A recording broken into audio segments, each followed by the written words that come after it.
یہ ممکن ہو جاتا ہے کہ وہ اپنی زندگی میں بدلاؤ کریں، اور یہاں سے جس کو بھی واپس جانا چاہیے اس کی زندگی میں ضرور بدلاؤ آنا چاہیے، یہی زیارت کا مقصد ہے۔ ظاہر ہے کہ جو امام حسین علیہ السلام کا چاہنے والا ہوگا، جو ان کو ماننے والا ہوگا، جو ان سے محبت کرنے والا ہوگا، ان کے بتائے ہوئے راستے پر چلے گا، اور میں نے جیسے پہلے کہا کہ جن چیزوں کو انہوں نے منع کیا ہے اس سے دور رہے گا، اور جن چیزوں کو انہوں نے کہا ہے کہ اپنی زندگی میں اتارو اس کو فالو کرے گا۔ یہاں جب زیارت کے لیے میں نجف پہنچا، اس کے بعد میں کربلا پہنچا، تو مجھے ایک عجیب طرح کا، میرے اوپر ایک عجیب طرح کا یوں کہہ سکتے ہیں کہ ایک فکر طاری ہوئی، اور یہ ہوا کہ جس کو ہم سوچا کرتے تھے کہ ایسی ذریعہ ہوگا، ایسا امام حسین علیہ السلام کا زیارت گاہ ہوگی، ایسے حضرت عباس علیہ السلام کی زیارت گاہ ہوگی، روضہ ہوگا، وہ یہاں دیکھنے کے بعد ایک بار تو یہ احساس ہی نہیں ہوا کہ کیا واقعی ہم امام حسین علیہ السلام کے روضے پر ہیں یا حضرت عباس علیہ السلام کے روضے پر موجود ہیں۔ کیونکہ کربلا کے لیے ایک ایسا ہے کہ کربلا ایک ایسا واقعہ ہے جو اپنے میں پوری دنیا کو ایک جاں کر سکتا ہے، ایک سنٹر دیتا ہے، اور پوری دنیا کربلا کے ساتھ پوری دنیا اپنے کو جوڑ سکتی ہے۔ اور آج کی جو دنیا بھر میں جو پریشانیاں ہیں، جو آپس میں نا اتفاقی ہے، مثلاً گورے کالے کی اتفاقی، آپس میں جو کنٹریز ہیں، جو ملک ہیں، ان میں آپس کی اتفاقی، وہ کربلا کے واقعے کے بعد امام حسین علیہ السلام اور حضرت عباس علیہ السلام کے روضے پر آنے کے بعد وہ سب چیزیں دور ہوتی ہیں، اور پھر یہ خالی یہ سمجھ میں آتا ہے کہ نہیں،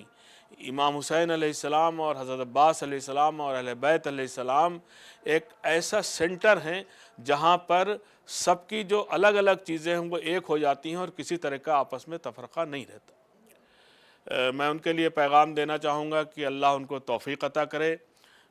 پروردگار اور مولا ان کو ضرور بلائیں، ہر ایک کی تمنا پوری ہو کہ وہ امام حسین اور حضرت عباس اور اہل بیت علیہ السلام کے روضہ مبارک کی زیارت کر سکے، اور ان کی زیارت کا شرف حاصل ہو سکے۔ اور سب سے بڑی بات یہ ہے کہ جن کو ہم اپنا امام حسین ہو یا اہل بیت کو، جن کے لیے ہم ہر وقت جان دینے کے لیے سوچتے ہیں، ان کے اوپر جان نچھاور کرنے کی بات کرتے ہیں، آج ان کے در پر موجود ہیں، اس سے بڑا شرف ہمارے لیے، یا جو یہاں زیارت کے لیے آتے ہیں زائرین، ان کے لیے کوئی شرف دنیا میں ہو ہی نہیں سکتا۔ اس کے بعد آنے کے بعد کوئی تمنا نہیں رہتی، اور یہی ہوتا ہے کہ مولا بار بار بلائیں، چونکہ یہاں کے آنے کے بعد کسی بھی زائرین کا دل نہیں بھرتا، جیسا کہ میرے ساتھ ہو رہا ہے کہ دل چاہتا ہے کہ بار بار یہاں آؤں۔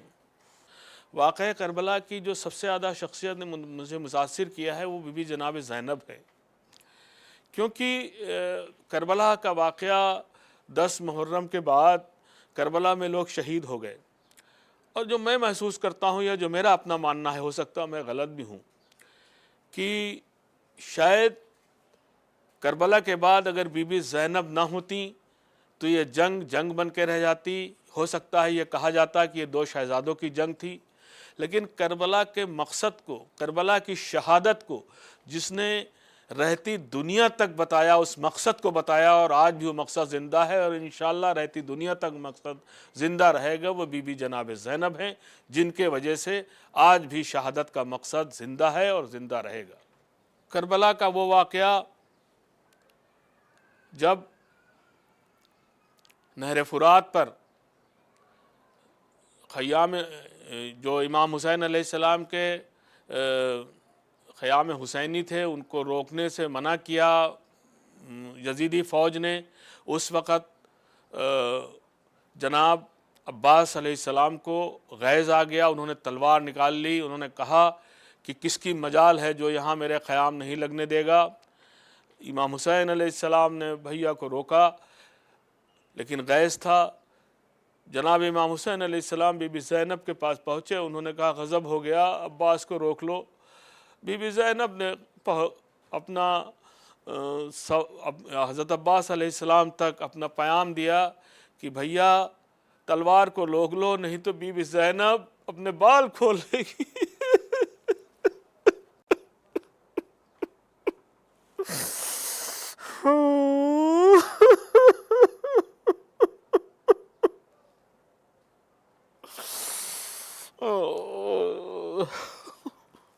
ہندوستان کے مومنین اہل بیت کو، اہل بیت سے دنیا کے جیسے اور لوگ محبت کرتے ہیں، ہندوستان کے مومنین بھی محبت کرتے ہیں، اور اہل بیت سے اپنے کو منسلک رکھ کر کے اور اہل بیت کی زندگی اور ان کی پوری جو ایک زندگی ہے اس پر وہ عمل، اس پر چلنے کی کوشش کرتے ہیں۔ اور میں ایک بات اور کہنا چاہوں گا اس ٹی وی کے ذریعے سے کہ ہندوستان میں سبھی کو اپنے مذہب ماننے کی پابندی ہے۔ ہندوستان میں یہ بہت بڑی بات ہے، سب اپنی مذہب کو اپنے طریقے سے منا سکتے ہیں، اور خاص کر شیعہ حضرات تو مناتے ہی ہیں، تمام سنی حضرات بھی اہل بیت علیہ السلام کی اور محرم کو مناتے ہیں۔ کافی بڑی تعداد میں ہندو حضرات بھی محرم کو سلسلے میں مجلسیں منعقد کرتے ہیں اور جلوس و عزاداری نکالتے ہیں۔ ہندوستان، میرا یہ بھی ماننا ہے کہ ہندوستان اور عراق کے تعلقات ہمیشہ اچھے رہے ہیں اور بھی اچھے ہونا چاہیے، جس میں جو کچھ پریشانیاں عراقی سرکار کے زمانے میں داعش کے اور بھی اس سے پہلے جو واقعات عراق کے ساتھ ہوئے، اس کو ریکانسٹرکٹ کرنے میں عراق کو ہندوستان کی مدد لینی چاہیے، اور ہندوستان مجھے لگتا ہے کہ بالکل عراق کی مدد کرے گا انشاءاللہ۔ یہ چینل کے لیے میں اپنی خواہشات پیش کرتا ہوں۔ یہ چینل جو کئی لینگویجز میں چل رہا ہے اور کئی جگہ یہ دکھایا جا رہا ہے، اس سے امام حسین اور اہل بیت علیہ السلام کے بارے میں دنیا کو تمام چیزیں معلومات ہوتی ہیں۔ نمبر 2، جو لوگ نہیں بھی آ سکتے، اس چینل کے ذریعے سے جو ہمارے روضے ہیں امام حسین علیہ السلام کے، حضرت عباس علیہ السلام کے، اور تمام جو ائمہ کے روضے ہیں ان کی زیارت کر لیتے ہیں۔ یہ چینل بہت بڑا کام کر رہا ہے امام حسین کے وسیلے سے، حضرت عباس کے وسیلے سے۔ میں دعا کرتا ہوں کہ یہ چینل اور اپنی کامیاب ہو اور اپنے مقصد میں کامیاب ہو، اور دھیرے دھیرے دنیا کی ہر زبان میں اس چینل کے ذریعے